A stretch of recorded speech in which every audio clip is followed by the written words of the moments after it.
പൊന്നാനിയിൽ പുതിയ കോടതി കെട്ടിട സമുച്ചയം യാഥാർത്ഥ്യത്തിലേക്ക്. തകർച്ചയിലായ പഴയ കോടതി കെട്ടിടം നിലനിന്നിരുന്ന സ്ഥലത്താണ് കെട്ടിടം നിർമ്മിക്കുന്നത്. പരിമിതികളുടെ നടുവിൽ താൽക്കാലിക കെട്ടിടത്തിൽ പ്രവർത്തിക്കുന്ന പൊന്നാനി കോടതിക്ക് സ്വന്തം കെട്ടിടമെന്ന ആവശ്യം യാഥാർത്ഥ്യത്തിലേക്ക്.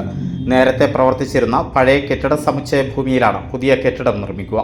റവന്യൂ വകുപ്പിന്റെ അധീനതയിലുള്ള പഴയ കോടതി കെട്ടിട സമുച്ചയം നിന്നിരുന്ന സ്ഥലം ജുഡീഷ്യറി ഡിപ്പാർട്ട്മെന്റിന് കൈമാറുന്നതിനുള്ള നടപടികൾ പൂർത്തീകരിച്ചു വരികയാണെന്ന് KP നൌഷാദ് അലി MLA പറഞ്ഞു.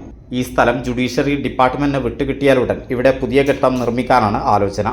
പഴയ കോടതി കെട്ടിടം ജീർണാവസ്ഥയിലായതിനെ തുടർന്ന് കോടതി പ്രവർത്തനം താലൂക്ക് ഓഫീസ് കോമ്പൗണ്ടിലെ കെട്ടിടത്തിലേക്ക് മാറ്റിയിരുന്നു.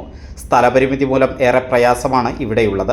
അതേസമയം ബ്രിട്ടീഷ് ഭരണകാലത്ത് നിർമ്മിച്ച പഴയ കെട്ടിടം അറ്റകുറ്റപ്പണികൾ നടത്തി പൗരാണിക മാതൃകയെന്ന നിലയിൽ നിലനിർത്തണമെന്ന ആവശ്യവും ഉയരുന്നുണ്ട്. ഈ കെട്ടിടത്തിലുണ്ടായിരുന്ന പൊന്നാനി കോടതി, fisheries office, treasury, sub registrar office, legal metrology office തുടങ്ങിയവ നിലവിൽ താൽക്കാലിക കെട്ടിടങ്ങളിലാണ് പ്രവർത്തിക്കുന്നത്. പുതിയ കോടതി സമുച്ചയം യാഥാർത്ഥ്യമാകുമ്പോൾ ഈ ഓഫീസുകളെല്ലാം ഇങ്ങോട്ട് തന്നെ തിരിച്ചുവരുമെന്ന പ്രതീക്ഷയാണ്. ആഘോഷങ്ങൾ വരവായി. നിങ്ങളുടെ ഓരോ ആഘോഷങ്ങളെയും ആഹ്ലാദകരമാക്കാൻ തിരൂരിന്റെ സ്റ്റൈൽ ഹബ്ബായ സൻഹ ഫാഷനും ഒരുങ്ങിക്കഴിഞ്ഞു.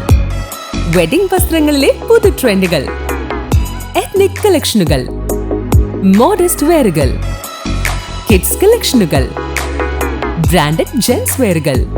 സ്വാഗതം സൻഹയുടെ ഈ ഫാഷൻ വിസ്മയങ്ങളിലേക്ക്.